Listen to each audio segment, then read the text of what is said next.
वेताल। आखिर क्या होता है वेताल? यकीनन आपने वेताल 25 किताब पढ़ी होगी या विक्रम बेताल सीरियल तो देखा ही होगा और आपके दिमाग में एक विचार आ रहा होगा कि आखिर वेताल होते भी हैं या बस कहानियों में ही ये एक कैरेक्टर है।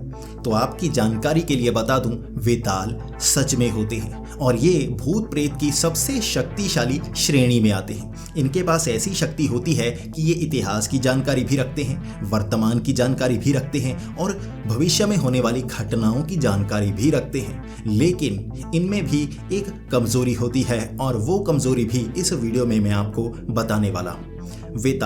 वेतालों का जो संबंध है वो हिंदू धर्म से भी है। हिंदू धर्म के कई ग्रंथों में वेताल का जिक्र मिलता है। प्राचीन काल में वेताल एक ऐसे भूत प्रेत को कहा जाता था जो इंसान हुआ करते थे। उनके पास बहुत सारी जानकारी हुआ करती थी, वो धर्म का ज्ञान भी रखते थे और अपने पास शक्तियां भी रखते थे। लेकिन जब उनकी मृत्यु होती, वो ना तो दूसरी दुनिया में पहुंचते। कहते हैं ना कि जब हम मर जाते हैं तो हम दूसरी दुनिया में चले जाते हैं, जिसे प्रेत योनि कहा जाता है, या अगला जन्म, या हमारी जो मौत हो जाती है उसके बाद भी कई जिंदगियां हमें जीनी पड़ती हैं। वो अलग अलग रूप में जीनी पड़ती हैं, वहाँ अलग अलग स्तर में दुनियाएं हैं। लेकिन जब हमारी इस दुनिया की परत को वो जो शक्ति है वो इंसानी आत्मा पार नहीं करती और किसी तरह वो ज्ञान से वहाँ रुक जाती है, तो वो वेताल का आकार धारण कर लेती है। अब वेताल उस परत में होता है जहाँ से भूतकाल, वर्तमान काल और भविष्य काल को देखा जा सके, और वो वेताल हमारी इस धरती पर ही रहते हैं। ज़्यादातर वो शमशान घाट के आसपास, कब्रिस्तान के आसपास देखे जाते हैं और वहाँ पर वो या तो किसी पेड़ पर चिपक जाते हैं या कोई इंसानी लाश से चिपक जाते हैं। और कहते हैं कि वो जिस भी इंसानी लाश या पेड़ से चिपक जाते हैं वो कभी भी मरता नहीं। एक पेड़ जिस पर एक वेताल का वास हो, वो पेड़ हजारों साल तक जिंदा रहते हैं। जब तक वेताल का वास उस पेड़ पर रहता है वो पेड़ कभी नहीं मरता, भले ही उसे हजारों बार काटा जाए, धरती से हजारों बार उखाड़ दिया जाए। पहले तो वेताल ये सब होने नहीं देते, फिर भी अगर उन पेड़ों को जमीन से उखाड़ भी दिया जाए फिर भी वेताल उस पेड़ से पीछा नहीं छोड़ते और वो पेड़ दोबारा बहुत जल्दी जिंदा हो जाता है। अगर वेताल एक लाश को अपना निवास स्थान बना ले तो वो लाश कभी नहीं सड़ती। जब हमारा शरीर, जिसमें आत्मा नहीं रहती, हम मर जाते हैं, हमारे शरीर में कई कीड़े लगने लगते हैं। इसके बाद वो कीड़े हमारे शरीर को खा जाते हैं। जो हड्डियां रह जाती हैं वो भी धीरे धीरे गलना शुरू हो जाती हैं और कई सालों बाद वो हड्डियां भी गायब हो जाती हैं, वो मिट्टी का ही हिस्सा बन जाती हैं। लेकिन अगर एक वेताल का वास एक शरीर पर हो जाए, वो मृत शरीर हो, उसके बाद वो शरीर भी कभी बूढ़ा नहीं होता, उसकी कभी उम्र नहीं बढ़ती, ना वो गलता है, वो लाश वैसी की वैसी ही रहती है। अगर उस लाश को कब्रिस्तान में दफनाया गया है और कई सालों बाद उसे वहाँ कब्रिस्तान से निकाला जाए तो उसके शरीर के घाव भी भर चुके होते हैं और वो लाश वैसी की वैसी ही होती है। और वहाँ पर अगर वेताल किसी को परेशान करना शुरू कर दे तो वेताल से छुटकारा पाना बहुत मुश्किल भरा हो जाता है। अब यहाँ तक जो वेताल है आपको साधारण प्रेत की तरह नजर आ रहा होगा, लेकिन वेताल के पास एक शक्ति होती है, वो है भूतकाल, वर्तमान और भविष्य काल को देखने की। इसी के साथ जो वेताल है उसे गुलाम बनाया जा सकता है। इसीलिए कई तांत्रिक शमशान घाट में रहते हैं और वहाँ पर वो एक वेताल को अपना गुलाम बनाने की कोशिश करते ही रहते हैं। एक वेताल अगर किसी इंसान का गुलाम बन जाए तो वो उसे बहुत कुछ दे सकता है, लेकिन एक वेताल को संभालना बहुत ज़्यादा मुश्किल होता है। वेताल चालाक भी होते हैं, वो अपना फ़ायदा भी चाहते हैं। और इसके साथ ही मैं आपको वेताल की और भी जानकारी देना चाहता तो था, लेकिन मैं आपको पहले एक कहानी बताना चाहूँगा ताकि उस कहानी का मजाक खराब ना हो जाए। अब कहानी से पहले ही आपको अगर पता चल जाए कि कौन कौन सी शक्तियाँ वेताल के पास होती हैं, वो क्या क्या कर सकते हैं, तो आपको कहानी सुनने में मज़ा नहीं आएगा। तो सबसे पहले तो मैं ये कहानी शुरू करना चाहूँगा और इस कहानी के बारे में भी एक जानकारी देना चाहूँगा। आपको ये कहानी ना तो YouTube पर देखने को मिलेगी, ना ही कोई आर्टिकल देखने को मिलेगा। मैंने ढूंढने की कोशिश की लेकिन इस कहानी का कोई आर्टिकल या कोई YouTube वीडियो नहीं मिली। इस वीडियो के बाद आपको ज़रूर देखने को मिल जाएगी, लेकिन ये कहानी आपको किसी इंसान से सुनने को नहीं मिलेगी, कोई साधारण इंसान। ये कहानी तांत्रिक या अघोरी उन्हीं के पास होती है 600 साल पहले एक ऐसी घटना घटी थी जिसकी जानकारी अघोरी और तांत्रिक अपने पास रखते हैं। एक वेताल को गुलाम बनाने की कोशिश की गई थी और बचने के लिए उस वेताल ने क्या क्या किया था और एक आदमी को कितना परेशान किया था, ये कहानी कई तांत्रिक आपको बता सकते हैं, लेकिन ज्यादातर किसी को भी ये कहानी वो बताते नहीं और खुद तक ही इस कहानी को सीमित रखते हैं। और जितने तांत्रिक अघोरी होते हैं आपस में ये कहानी को सुनाते हैं और मैंने बड़ी मुश्किल से ये कहानी निकाली है और आपके लिए मैं कहानी लेकर आया हूँ। मैं बताना नहीं चाहता कि कौन से सोर्स से मैंने ये कहानी ली है, लेकिन आप इस कहानी का मजा ले सकते हैं। और अब इस कहानी को शुरू करते हैं। अब ये कहानी लगभग 600 साल पुरानी है। मध्य प्रदेश के एक बंजर से इलाके में गांव हुआ करता था और वहां पर लोग खेती किया करते थे। इसी के साथ गाय भैंस इस तरह जानवरों को पाला करते थे। वो उनके दूध से ही जिंदा रहा करते थे। अब गांव में यही चीजें होती हैं। वहां पर एक लड़का रहा करता था। वो लड़का मेहनती बहुत था। अपने पिता के साथ बचपन से ही खेतों में काम किया करता था, लेकिन उसकी एक मुसीबत थी, उसका चेहरा। वो सुंदर नहीं था। एक तो उसका रंग थोड़ा सा सांवला था, वो भी चलो ठीक है, लेकिन जो उसकी आंखों के निशान थे, उसके माथे पर लगे हुए चोट के निशान, उसके चेहरे का आकार, आंखों की बनावट, उसका लंबा नाक, वो देखने में सुंदर नहीं लगता था और भद्दा लगता था। उसके साथी भी उसे यही कहा करते थे। बचपन से ही वो इस तरह भद्दा सुनकर बहुत ज़्यादा परेशान हो गया था, लेकिन वो काम में मन लगाए रखता। उसे ज़्यादा परेशानी नहीं थी क्योंकि उसने दोस्त बनाए ही नहीं। जितने भी बने थे उसे चिढ़ाते रहते थे। उसने हर किसी से दोस्ती तोड़ ली थी और पिता के साथ खेतों में काम करता रहता था। इस तरह समय बीतता गया। बचपन तो आसानी से निकल गया, उसे परेशानी नहीं हुई।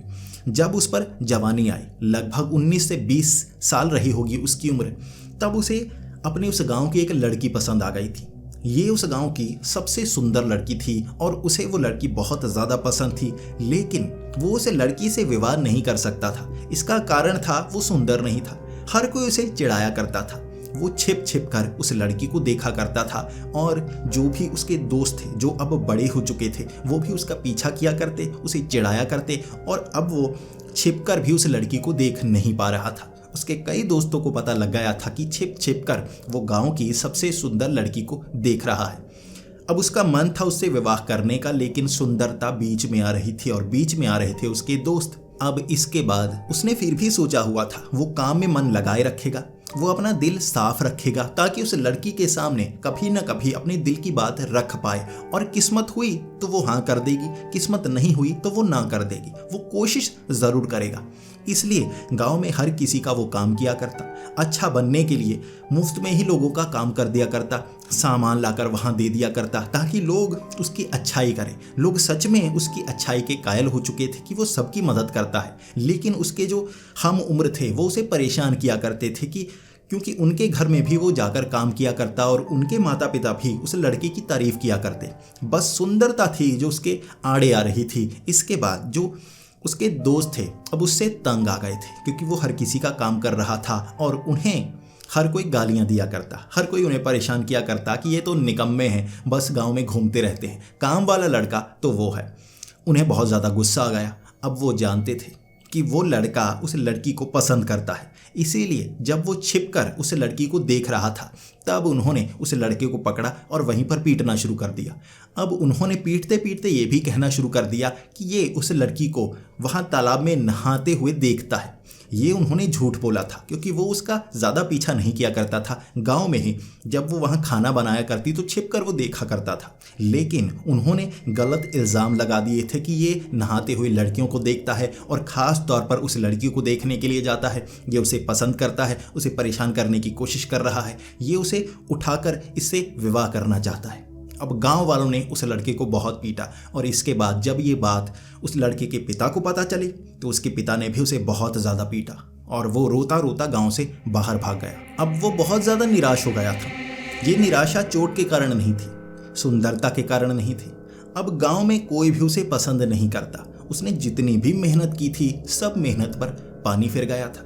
वो गांव छोड़कर बाहर चला गया। अब रहने के लिए उसके पास कोई भी जगह नहीं थी। आगे वाले गांव में वो जा नहीं सकता था क्योंकि खबर हर गांव में फैल चुकी थी उस लड़के की। वो जंगली इलाके में रहने लगा था, खेतों के आगे वाले इलाके में रहने लगा था और वहाँ पर एक शमशान घाट था। वो शमशान घाट में जो छत थी उसी के नीचे रहने की कोशिश कर रहा था और वहाँ पर कई तांत्रिक भी थे। कई रात को तांत्रिक वहाँ शमशान की राख से कोई जादू टोना किया करते और वो छिपकर उन्हें देखा करता। उसे पता नहीं था वो करे तो करे क्या। उसके पास खाने के लिए भी कुछ नहीं था। तब वो एक बार एक ऐसे ही तांत्रिक के पास गया, सर झुकाकर कहने लगा कि मुझे कुछ खाने को दे दो। 2-3 दिन से मैंने कुछ नहीं खाया है। जो पेड़ों के पत्ते मिल रहे हैं मैं उन्हें खा रहा हूँ और मेरे पेट में भूख बहुत ज़्यादा लगी हुई है। इसके बाद उस तांत्रिक के पास जो भी था उसने खाने के लिए दे दिया। उसके पास ज़्यादातर मांस के टुकड़े थे और कई मांस के टुकड़े इंसानी थे। यहाँ कई कब्रिस्तान में जो लाशें दफनाई जाती थी, वो जो तांत्रिक था उन लाशों को वह कब्रिस्तान से निकालता, उनके जो शरीर के मांस के टुकड़े थे उसे उतारता और वहाँ पकाकर खाता। ये किसी को उसने बताया नहीं था, ना ही उस लड़के को बताया। उसने कहा ये मांस के टुकड़े हैं किसी जानवर के, तुम खा सकते हो।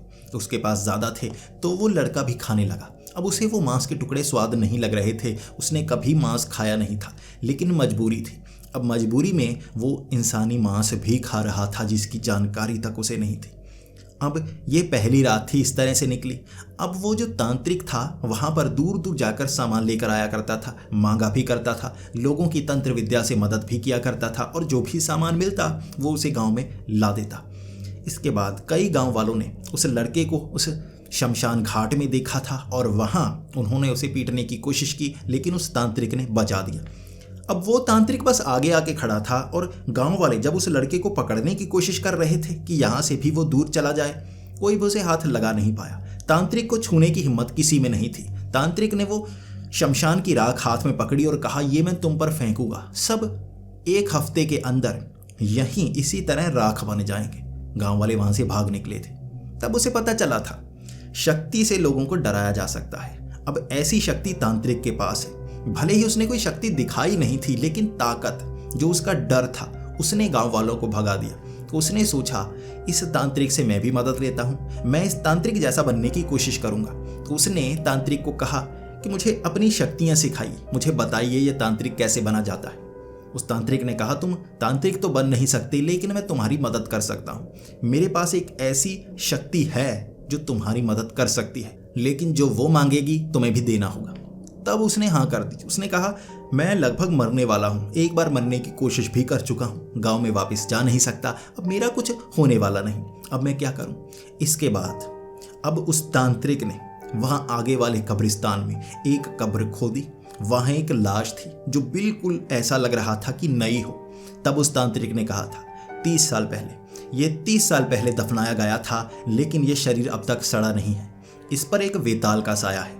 अब उस वेताल को मैं 2-3 बार काबू कर भी चुका हूँ और छोड़ भी चुका हूँ, लेकिन इस बार मैं तुम्हें वो तरीका बताता हूँ जिससे तुम उस वेताल को काबू कर सकते हो। लेकिन छुड़ाने का तरीका मैं नहीं बताऊंगा, बस तुम काबू कर लेना, अपने पास रखना, जो काम करवाना है करवाते रहना। लेकिन कुछ मुसीबत होगी, वो मुसीबत मौत से कम होगी, इसलिए तुम संभाल सकते हो। अब वहाँ उस लड़के ने तांत्रिक से वो विद्या सीखी। लगभग 5 दिन तक वेताल को काबू करने की वो विद्या सीखी। दोबारा उस कब्र को खोदा और वहाँ उस तंत्र विद्या का इस्तेमाल करने लगा। जब उसने उस तंत्र विद्या का इस्तेमाल कर लिया तो वहाँ से एक वेताल निकला और जैसे ही वो वेताल निकला वो जो लाश थी वो पूरी तरह से सड़ गई। तब वेताल बहुत ज़्यादा गुस्से में, और वो गुस्से में भयानक लग रहा था। वहाँ वो लड़का भागने लगा और वेताल उससे चिपक गया, उसकी पीठ से चिपक गया और उसने अपने नाखून उस लड़के की पीठ में गड़ा दिए और उससे पूछने लगा क्यों निकाला मुझे उस लाश से। मैं 30 सालों से उस लाश में रह रहा था, वो मेरा घर था, कभी कभी मैं यहाँ ज़मीन से बाहर भी निकल सकता था। तुमने मुझे लाश से निकाला, वो लाश सड़ गई, गल गई, अब मुझे एक और लाश दो। वो कहने लगा कहाँ से दूँ मैं कोई ऐसी लाश जो बिल्कुल नई जैसी। वेताल ने कहा तो अपने शरीर में मुझे ले लो, वैसे भी मुझे पता है तुम्हारे साथ क्या क्या हुआ है। तब वो लड़का हैरान हो गया। उस वेताल ने उसके कंधे पर बैठे बैठे हर बात बताई थी जो उसके साथ घटी थी। तब उस लड़के ने रोते रोते कहा था हाँ ये बिल्कुल सच है, लेकिन मैंने गलती कर दी, मैं तुमसे कुछ मांगना चाहता था, मुझे लगा तुम उस शरीर से बाहर आओगे, मुझे कुछ दोगे और चले जाओगे। वेताल ने कहा नहीं, अब मैं तुम्हारे साथ हूँ, तुम वैसे भी मरना चाहते थे तो आधा शरीर मुझे दे दो और आधा शरीर तुम्हारा। तुम आधे शरीर से इस पूरे शरीर को चला सकोगे, बस जब ज़रूरत होगी मैं इसका इस्तेमाल करूंगा और बदले में जो मांगोगे मैं दूंगा। तब वो लड़का भी मान गया और इसके बाद वो लड़का वेताल को अपने शरीर में समाने को तैयार हो गया और वो वेताल उसके शरीर पर कब्जा कर बैठा। अब आधा शरीर उस वेताल के पास था, लेकिन उस लड़के को कभी महसूस नहीं हो रहा था कि वेताल जैसे उसके शरीर में था। वेताल ने बस उसका शरीर काबू कर लिया था और उस लड़के ने वेताल से मांगा कि मेरा चेहरा बहुत भद्दा है, हर कोई मुझसे दूर भागता है, इतिहास तुम जानते हो, तुम्हें पता है मैं उस गांव में वापस नहीं जा सकता, लेकिन उस लड़की को मैं बहुत पसंद करता हूँ। सच में अगर तुम करवा सकते हो उससे विवाह तो मैं तुम्हारे सामने हाथ जोड़ता हूँ। उस वेताल ने कहा था करवा सकता हूँ, 5 दिन चाहिए मुझे, हर समस्या का हल कर दूंगा।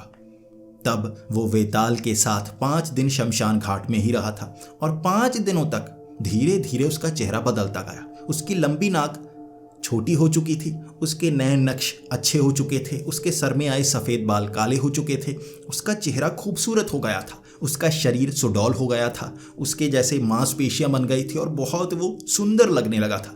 5 ही दिनों में उसे सुंदर बना दिया था उस वेताल ने और वो लड़का बहुत ज़्यादा खुश। तब उसने सोचा कोई मुझे पहचानेगा तो है नहीं, मैं उस गाँव में वापस जा सकता हूँ। इसके बाद वो गाँव में वापस गया और वेताल ने उसे पैसे भी दिए थे। उस समय चलने वाले वो पैसे उसके पास थे और वो गांव में अमीर बनकर गया।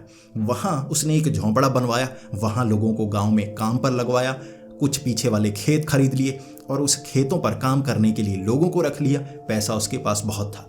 जो उसके दोस्त थे जिन्होंने उसे फंसाया था उसने उनको भी फंसाया। अब वहाँ पर वो लड़के सच में पेड़ों पर चढ़कर लड़कियों को नहाते हुए देखते थे और उसे वेताल ने ये सब बता दिया था और पूरा तरीका भी बता दिया था कैसे उन्हें फंसाना है।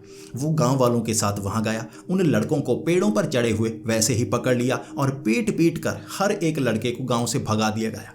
और उसके बाद उसने ये जो नया रूप इख्तियार किया था वो बनकर उसने कहा यहाँ पर एक लड़का रहा करता था, उस लड़के को इन लड़कों ने गलत फंसाया है, तुम्हें उससे जाकर माफ़ी मांगनी होगी और उसे यहाँ पर वापस लाना होगा। वो बहुत अच्छा लड़का है, तुम्हारे बुरे कर्मों के कारण अब वो कहीं और रह रहा है। गांव वालों को अपनी गलती का एहसास हुआ और गलती का एहसास हुआ उस लड़के के पिता को भी। वो बहुत ज़्यादा ढूंढते रहे, पूरा दिन उन्होंने आसपास के शमशान में ढूंढा, वो लड़का नहीं मिला। उसका तो रूप बदल गया था, वो तो इसी गांव में था लेकिन किसी को पता नहीं चल पा रहा था। इसके बाद वो लड़का गया अपने पिता के पास, अपने पिता को सब कुछ बताया और ये भी कहा अब ये बात हम दोनों तक रहेगी, किसी को हम नहीं बताएंगे। तब उसके पास पैसे थे, वो खूबसूरत था, अब उसका रुतबा भी गांव में बन गया था, रूप भी बन गया था और उसने सीधा विवाह करवा लिया उस लड़की से। उसके पिता को बड़ी आसानी से मना लिया। तब उनका विवाह हो गया और ये पहली सुहाग रात की रात थी। जैसे ही उसने सुहाग रात वाले उस कमरे में पैर रखने की कोशिश की, दरवाजे पर पैर रखा था और वो बेहोश हो गया। बेहोश होते ही वो वहीं पर गिर गया और आसपास के लोग उसे देखकर हैरान हो गए, आखिर वो इस तरह बेहोश क्यों हो गया। इसके बाद उसे उठाया गया, पानी पिलाया गया और बाकी जितने भी वहाँ पर लोग थे उन्होंने मजाक किया कि ये देखो लड़के की नई नई शादी हुई है और ये बेहोश हो गया। उन्होंने दोबारा उसे उस कमरे के अंदर भेजने की कोशिश तो की लेकिन वहाँ पर वो दोबारा बेहोश हो गया। उसे फिर से होश में लाया गया। इस तरह लगभग आधी रात का समय हो गया था। उसके बाद उसे धकेल कर वहाँ उस कमरे के अंदर भेजने की कोशिश हुई और तब उसके शरीर से वो वेताल निकला था। उस वेताल ने वो जो दरवाज़ा था उसे पकड़ लिया और बड़े ज़ोर से बंद कर दिया और भयानक चेहरा बन गया था उस लड़के का, जिसे देखकर गांव वाले और उसके रिश्तेदार वहाँ से भाग निकले। तब वो लड़का उस वेताल से पूछ रहा था ऐसा क्यों किया। उस लड़की से मैं विवाह करना चाहता था, बड़ी मुश्किल से विवाह हुआ और सुहाग रात वाली रात को ही तुम ऐसा रूप दिखा रहे हो। तब उस वेताल ने कहा था आधा शरीर मेरा है, इस आधे शरीर को लेकर तुम अंदर जा सकते हो तो चले जाओ। ये आधा शरीर उससे विवाह नहीं करना चाहता था, ये वाला आधा करना चाहता था, लेकिन हम दोनों ही इस इंसान का रूप हैं, इसलिए जो मैं चाहूँगा वैसा ही होगा और मैं कभी भी उस लड़की के पास नहीं जाऊँगा। वेताल कभी किसी स्त्री के पास नहीं जाते। वो लड़का बहुत ज़्यादा परेशान हो गया। अब वो वेताल सच में उस लड़की के करीब उसे जाने दे नहीं रहा था। जैसे ही वो उसे छूने की कोशिश करता वो बेहोश हो जाता और उसे 2 दिन तक शरीर में दर्द रहता। वो उसे छू तक नहीं पा रहा था और घर के अंदर भी जैसे उसके शरीर में कमजोरी सी छाई रहती। वो खाना खाता और सीधा खेतों की तरफ निकल पड़ता। वो जान गया था कि वो जिसे पसंद करता था वो उसे छू तक नहीं सकता था और अब वो वेताल अपना भयानक रूप दिखाने लगा था। वो शरीर पर मर्जी मारने लगा था। अब वो कहता मुझे यहाँ जाना है, ये खाना है, उस लड़के को खाना पड़ता। वो कहता इसे मारो, इसे पीटो, मैं इससे बदला लेना चाहता हूँ, ये अच्छा नहीं है, तो उसे पीटना पड़ता। वो भयानक रूप दिखाता, रात को लोगों को डराता। जब वो रात को खेतों में सो रहा होता, वेताल उसके शरीर पर कब्जा कर लेता, उठता और गांव के आसपास के लोगों को डराने लगता। उस गांव के आसपास बाहर से जो भी लोग आ रहे होते वो उसे मारने की कोशिश करता। अब वेताल गांव की सुरक्षा भी करते हैं और वो एक इंसानी शरीर में था और गांव की सुरक्षा कर रहा था, लेकिन उसे ये पता नहीं था कौन इस गांव का है, कौन बाहर से आ रहा है। वो हर किसी को पीट कर भगा देता। इससे गांव वाले भी बहुत परेशान होने लगे थे। सबसे ज़्यादा परेशान था वो लड़का। वो जानता था वो एक परेशानी में फंस चुका है, जिस परेशानी का हल शायद उसके पास नहीं होगा। वो अब ढूंढने लगा था उस तांत्रिक को। वो तांत्रिक ही छुटकारा दिला सकता है ऐसे वेताल से। वो पहुंचा सीधा उस तांत्रिक के पास, उस तांत्रिक से मदद मांगने लगा, मेरा इससे पीछा छुड़ाओ। और उस तांत्रिक ने कहा तुम्हारे पास जो विद्या है इसे पाने की थी, इसे छुड़ाने की नहीं थी। मेरे पास विद्या इसे छुड़ाने की भी थी, लेकिन अब ये वेताल आधे शरीर पर कब्जा कर चुका है, तो मैं अपनी शक्ति से इसे दूर नहीं कर सकता और तुम्हें विद्या नहीं सिखा सकता, ये सीखने नहीं देगा, तुम्हें बेहोश कर देगा। अब मैं कुछ नहीं कर सकता, तुम्हें कोई और रास्ता ढूंढना होगा। इसके बाद वो लड़का बहुत परेशान। अब वो जो वेताल था उसके शरीर पर कब्जा कर लेता, उसे वहाँ गांव से दूर जाने नहीं देता। वो कुछ कर नहीं पा रहा था और गांव वाले उससे बहुत ज़्यादा नफरत करने लगे थे। अब वो जो लड़की थी वो भी गुस्से में आकर उसके घर से चली गई थी, यानी कि मायके में चली गई थी। अब उस लड़की को वापस लाने की बजाय वो तो उसके पिता की पिटाई कराया था, ये वेताल ने करवाया था। अब वो लड़की उससे और भी ज़्यादा गुस्सा हो गई थी और उसे पता चल गया था अब ये वेताल उसके शरीर को छोड़ने वाला नहीं और इसके बाद उसका शरीर भी बूढ़ा नहीं होगा, हमेशा के लिए वो कब्जा करके रखेगा उसके शरीर में। तो उसने सोचा इससे अच्छा तो मरना ही है, तो वो नदी में कूदने के लिए चला गया। ये रात का वक्त था। वो नदी में कूदने की कोशिश तो करता रहता, लेकिन जैसे ही किनारे पर पहुंचता बेहोश हो जाता। जैसे ही उठता वो काफ़ी दूर होता, भागकर फिर से नदी के पास जाता, बेहोश होता, वहां गिर जाता। वो वेताल उसे मरने भी नहीं दे रहा था। तब वहां एक अघोरी दूर बैठा ये देखे जा रहा था। वो देख रहा था कोई मरने की कोशिश तो कर रहा है, कोई उसे बचाए जा रहा है। तब वो अघोरी उस लड़के के पास गया और कहने लगा, लगता है कोई शैतानी शक्ति है जो तुम्हें मारना चाहती है, तुम अंत में बच जाते हो। तब उसने कहा, शैतानी शक्ति मारना नहीं चाहती, शैतानी शक्ति बचा रही है, मैं मरना चाहता हूँ। अघोरी ने पूछा, ऐसा क्या हो गया कि तुम मरना चाहते हो और वो तुम्हें बचाए जा रहा है? तो उसने कहा था, वेताल, मैंने गलती कर दी उस लाश से वेताल को बाहर निकालकर, और उस वेताल ने मेरा आधा शरीर मुझसे मांग कर ले लिया, मैंने खुद दिया था। तो अघोरी ने कहा, ये तो गलती कर दी। एक वेताल पेड़ को अपने कब्जे में रखता है या लाश को अपने कब्जे में रखता है। तुमने आधा जिंदा शरीर दे दिया। अब तुमने अपनी मर्जी से दिया था तो वो इस शरीर को अपना मानता है, अब तुम उसे बाहर नहीं निकाल सकते। तब वो रोकर कहने लगा, मरने तो दे, मैं मरना चाहता हूं, ये मरने नहीं दे रहा। तो अघोरी ने कहा, मरने की जरूरत नहीं है, मैं भी ऐसा नहीं कर सकता, लेकिन मैं जानता हूं कौन है जो ऐसा कर सकता है। अब ये जो बेताल होते हैं ये बहुत शक्तिशाली होते हैं, तुम देख ही चुके होगे कितने शक्तिशाली होते हैं। ये अच्छे वेताल भी होते हैं, बुरे भी होते हैं, लेकिन तुमने क्योंकि लालच दिखाई इसलिए ये वेताल तुमसे बुरा कर रहा है। तुम्हें ऐसा करना होगा, किसी ऐसे वेताल के पास जाना होगा जो अच्छा हो, तब वो वेताल तुम्हारी मदद करेगा। अब एक साधारण वेताल से किसी साधारण वेताल का मुकाबला कराओगे तो मुकाबला बराबरी का रहेगा, ना तो ये जीतेगा ना वो जीतेगा, हमेशा इसका कब्जा तुम्हारे शरीर पर रहेगा। एक होते हैं अग्नि वेताल। अग्नि वेताल के सर पर आग निकलती है और वो इससे दुगना शक्तिशाली होता है। अगर अग्नि वेताल चाहे तो तुम्हारे शरीर को आज़ाद करवा सकता है, और मैं जानता हूं अग्नि वेताल तुम्हें कहाँ मिलेगा।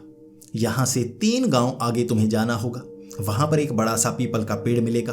वो पीपल का पेड़ 1000 साल पुराना है, क्योंकि उस पर अग्नि वेताल का साया है। अग्नि वेताल उस पीपल के पेड़ को अपना घर मानता है और उस गांव की सुरक्षा करता है। अगर तुम उस गांव में चले जाओ, उससे मांगो, अपनी सुरक्षा मांगो, तो तुम्हारी सुरक्षा वो करेगा। लेकिन ये वेताल तुम्हें वहां जाने नहीं देगा। तुम्हें दिन के वक्त वहां पर जाना होगा और इसी के साथ काल भैरव का पाठ करते हुए जाना होगा। अब ये जो वेताल होते हैं ये कहते हैं कि काल भैरव के एक स्वरूप होते हैं और काल भैरव से डरते हैं, जैसे सारे भूत प्रेत डरते हैं। अगर तुम काल भैरव का पाठ पढ़ते जाओ तब तुम वहां तक जा सकते हो। तब वो लड़का काल भैरव का पाठ करते करते उस गांव के अंदर गया था। वेताल बार बार उसका मुंह बंद करने की कोशिश तो करता, लेकिन पाठ काल भैरव का होता जिससे वेताल भी डरता, शरीर पर कब्जा भी किए हुए था। तब उस पेड़ के पास गया था। ये रात के वक्त तक इंतजार करना पड़ा था। उसके बाद उस पेड़ पर उसे रोशनी नजर आने लगी। ये रोशनी पेड़ से निकल रही थी जैसे हर पत्ते से। वहां पर उसने माथा टेका, माफी मांगी और कहने लगा, आप मुझे बचाइए। तब उस पेड़ के एक पत्ते को फाड़ता हुआ एक वेताल बाहर आया था जिसके सर पर आग लगी हुई थी। ये अग्नि वेताल था। अग्नि वेताल साधारण वेताल से ज्यादा शक्तिशाली होता है। तब उस लड़के ने माफी मांगी और ये कहा, मुझे इस वेताल से छुटकारा दिलाएं। मैं इस वेताल से भी माफी मांगता हूँ। मैंने इससे जो जो मांगा, मैंने लालच में मांगा। मैं चाहता हूँ इसे यहाँ से छोड़ दिया जाए। तब अग्नि वेताल ने अपनी शक्ति से उस वेताल को उस पेड़ पर बांधा था। खुद अग्नि वेताल ने वो पेड़ छोड़ा और उस वेताल को दिया, और वो अग्नि वेताल कहते हैं उस पेड़ को छोड़कर वहां से चला गया था। और अब उसके शरीर में एक बदलाव आ चुका था। उसका शरीर हल्का हो गया था, लेकिन उसकी मांसपेशियां सही थी। वो सुंदर लग रहा था। वेताल से छुटकारा पा चुका था, लेकिन एक गलती हो गई थी। वो जो अग्नि वेताल था उसे 1000 साल पहले इस पीपल के पेड़ से बांधा गया था ताकि आसपास के गांव की सुरक्षा हो सके। कई वेताल एक गांव की रक्षा करते हैं, एक अग्नि वेताल इतना शक्तिशाली होता है कई बड़े बड़े गांव जो इकट्ठे उनकी भी सुरक्षा करता है। यहाँ आसपास के गांव में आने वाली जितनी भी आपदाएं थी उस अग्नि वेताल ने बचाई हुई थी। इसके बाद वो वापस आ गया और वहाँ घर में रहने लगा। उसने माफ़ी मांगी अपने ससुर से, अपनी बीवी से, और उसे घर में ले आया और सुख समृद्धि से रहने लगा। लेकिन कहते हैं उन इलाकों में उसके बाद आपदाएं आने लगी, बाढ़ आने लगी, वहाँ ज़मीन बंजर होने लगी। जब तक अग्नि वेताल उस पीपल के पेड़ पर था वो सुरक्षा कर रहा था। जब वो छोड़कर गया वो पीपल का पेड़ साधारण वेताल के पास आ गया, और साधारण वेताल बस उस गांव की सुरक्षा कर सकता था, सबकी सुरक्षा नहीं। तो दोस्तों, इस कहानी से आप समझ गए होंगे किस तरह से वेताल पेड़ों पर भी चिपके होते हैं, एक लाश पर भी चिपक सकते हैं और उसे कभी भी बूढ़ा होने नहीं देते, गलने नहीं देते। और ऐसी ही सुनसान वीरान जगह पर वेताल आपको पेड़ों से चिपके हुए दिख भी सकते हैं। कुछ प्रेत जो पेड़ों पर चढ़े हुए होते हैं, कई लोग डरकर वहां से भाग जाते हैं और वेताल बस डराकर लोगों को भगा देते हैं। लेकिन कई लोग जो वेताल से बिल्कुल नहीं डरते और उसे काबू करने की कोशिश करते हैं या उसे साधारण भूत समझकर भगाने की कोशिश करते हैं, तब वेताल अपना वो प्रलयंकारी रूप दिखाता है। काल भैरव की शक्ति भी कहते हैं कि वेताल में होती है, और वो इतना भयानक होता है कोई इंसान उसे देखते हुए आंखें खुली नहीं रख सकता। वो इस स्वरूप को देख नहीं सकता और अपने आप डर के मारे उसकी आंखें बंद हो जाती हैं। इसके बाद वो वेताल उस इंसान को मार भी सकता है और उसे इतना डरा सकता है कि उसका दिमागी संतुलन ठीक न रहे। इसीलिए कहा जाता है ऐसे पीपल के पेड़, ऐसे बरगद के पेड़ जो बिल्कुल वीरान में होते हैं, वहां पर ऐसे वेताल का साया होता है। वो वेताल मदद भी कर सकते हैं, लेकिन वो उस जगह की सुरक्षा करते हैं। जब बाहर से वहां कोई आता है, वो कोई नुकसान पहुंचाने की कोशिश करता है, खास तौर पर उन पेड़ों को काटने की कोशिश करता है, जमीन को उजाड़ने की कोशिश करता है, आसपास रहने वाले लोगों को परेशान करने की कोशिश करता है, तो वो वेताल उस इंसान का नुकसान करते हैं। तो दोस्तों, मैं आशा करूंगा आपको वेताल की पूरी जानकारी दे पाया और एक रोमांचक कहानी भी आपके सामने ला पाया जो आपने शायद पहले नहीं सुनी होगी। अगर आपको ये वीडियो अच्छी लगी हो तो प्लीज़ इसे लाइक करें, अपने दोस्तों के साथ शेयर करें। मैं इस चैनल पर ऐसी ही खौफनाक वीडियोस लाता रहता हूं और ऐसी रोमांचक भूतिया जानकारी भी आपको देता हूं। अगर आपको ऐसी ही वीडियोस, ऐसी ही कहानियां सुनना पसंद है तो हमारे इस चैनल को सब्सक्राइब कर लें और बेल का आइकन दबाना ना भूलें। मैं अगले एपिसोड में आपके लिए एक और खौफनाक कहानी लेकर आऊंगा जो आपको भी अंदर तक डरा देगी। तो मिलते हैं अगली वीडियो में, तब तक के लिए डरते रहें।